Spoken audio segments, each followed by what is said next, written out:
السلام علیکم ورحمۃ اللہ وبرکاتہ۔ ناظرین کرام، بہنوں اور بھائیوں، آج کی اس مختصر نشست میں بات کروں گا نیوتا کے حوالے سے۔ ہمارے معاشرے میں خوشی کے موقع پر یہ ایک قسم کا کاروبار بن چکا ہے جس کے لیے تعاون کا عذر پیش کیا جاتا ہے۔ معاشرے میں جب کسی کے ہاں شادی ہوتی ہے تو اس موقع پر لوگ اس شادی میں شریک ہوتے ہیں اور تحفے تحائف کا تبادلہ کرتے ہیں، یعنی وہ تحفے تحائف جو ہیں وہ دلہا کو دیتے ہیں، دلہن کو دیتے ہیں، اور مقصد یہ باور کرایا جاتا ہے کہ یہ ایک قسم کا تعاون ہے۔ اگر تو یہ تعاون ہے تو یہ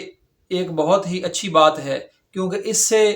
کسی بھی شخص کو معاشی طور پہ ایک سہارا مل جاتا ہے۔ لیکن اس میں تعاون ہونا چاہیے۔ تعاون کسے کہتے ہیں؟ ہمارے ہاں تعاون کی کیا تعریف ہے؟ اللہ تبارک و تعالیٰ فرماتے ہیں وتعاونوا علی البر، کہ نیکی میں تعاون کرو، ولا تعاونوا علی الاثم، اور گناہ میں تعاون نہ کرو۔ تعاون کا کیا مطلب ہے کہ جب کسی کو تحفہ دیا جاتا ہے اس وقت نہ تو یہ بات نیت میں ہونی چاہیے، نہ اظہار کرنا چاہیے کہ میں اس تحفے کے بدلے میں تحفہ وصول کروں گا۔ اگرچہ اس کا اظہار نہیں کیا جاتا، لیکن یہ ایک خاموش انڈرسٹینڈنگ کے طور پہ بات چلی آ رہی ہے، ایک بری روایت بن چکی ہے کہ دینے والا جب کوئی تحفہ دے رہا ہوتا ہے، چاہے کوئی چیز ہے، چاہے وہ پیسے ہیں، چاہے وہ نقدی کی صورت میں ہے، تو اس کے ذہن میں ہوتا ہے کہ یہ میں بدلے میں اس سے دگنا لوں گا، یعنی گویا کہ وہ جس کو دے رہا ہے اس کو اپنا مقروض کرنا چاہ رہا ہے۔ اور قرض کے الگ سے احکامات ہیں۔ قرض ایک انتہائی سنجیدہ معاملہ ہے۔ اگرچہ ایک انسان جب دے رہا ہوتا ہے تحفے کے طور پہ، اس کی نیت میں یہ بات ہوتی ہے کہ یہ میں دگنا کر کے لوں گا، اس میں کوئی طے شدہ بات نہیں ہوتی، اس لیے اگر جس کو دیا جا رہا ہے وہ نہیں بھی لوٹاتا تو اس کے اوپر اس کو قرض نہیں سمجھا جائے گا۔ قرض تو اتنی بری چیز ہے کہ رسول اللہ صلی اللہ علیہ وآلہ وسلم پوچھا کرتے جب کوئی فوت ہوتا کہ اس کے اوپر قرض تو نہیں ہے؟ اگر قرض ہے کیا اس کے چھوڑے ہوئے ترکہ میں اس کے بقدر مال ہے؟ اگر ہوتا تو آپ جنازہ پڑھاتے، وگرنہ آپ صحابہ سے کہہ دیتے کہ تم خود اس کا جنازہ پڑھ لو۔ یہاں تک کہ مرنے والے کے خاندان سے کھڑا ہو کے کوئی بندہ اس کے قرض کی ادائیگی اپنے ذمے نہ لے لیتا، یہ اتنا حساس معاملہ ہے۔ لیکن ہمارے ہاں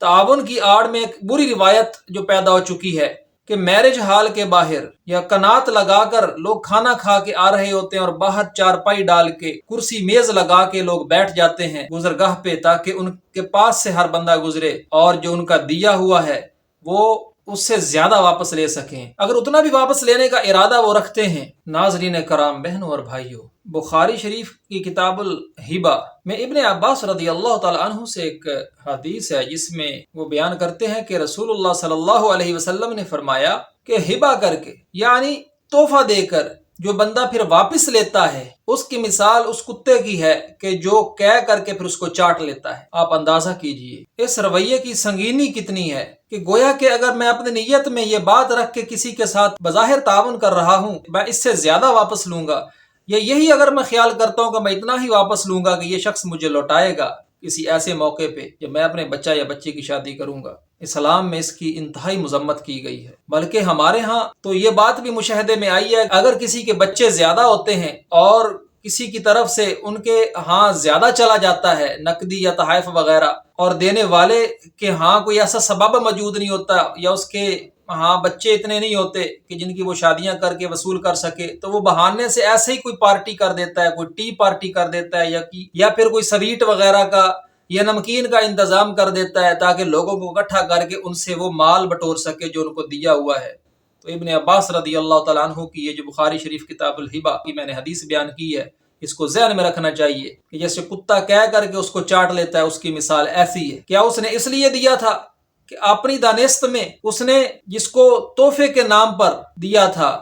نقدی یا کوئی چیز، اس کو اپنا مقروض کر لیا تھا؟ قرض کے کیا احکامات ہیں شریعت اسلام میں، اس کی سنگینی کا اندازہ آپ لگائیے۔ شروع میں جو بات میں نے آپ سے عرض کی ہے اس سے اس کی سنگینی کا اندازہ لگائیے کہ رسول اللہ صلی اللہ علیہ وآلہ وسلم اس شخص کا جنازہ پڑھنے سے بھی گریز فرماتے، اور قرض کا معاملہ اتنا سنگین ہوتا ہے کہ ترکے کی تقسیم میں سب سے پہلے اس کو چکایا جاتا ہے، اس کے بعد باقی جو ہے وصیت کو عمل میں لایا جاتا ہے اور پھر ترکے کو تقسیم کیا جاتا ہے۔ اور اسی طرح کہ جب کوئی بندہ کسی کو تعاون کرتے ہوئے یہ بات ذہن میں رکھتا ہے کہ ایک تو یہ ہے کہ کسی سے تعاون کے نام پر کوئی بندہ کسی کو تحفہ دیتا ہے نقدی یا کوئی چیز کہ میں یہ واپس لوں گا، اس کی سنگینی تو میں نے آپ کے سامنے رکھ دی، لیکن اگر اس کے ذہن میں یہ بات ہے کہ میں اس سے زیادہ لوں گا، 100 کی بجائے 200 لوں گا، 500 کی بجائے 1000 لوں گا، یا 500 کی بجائے وہ توقع رکھتا ہے کہ یہ شخص مجھے 1000 روپیہ دے گا، تو گویا کہ وہ سود لینے کا ارادہ رکھتا ہے، اور سود کی سنگینی اس سے بھی زیادہ ہے کہ قرآن کریم میں ہے فَإِن لَّمْ تَفْعَلُوا فَأَذَنُوا بِحَرْبٍ مِّنَ اللَّهِ۔ یہ تو اللہ رسول کے ساتھ سیدھی سیدھی جنگ ہے۔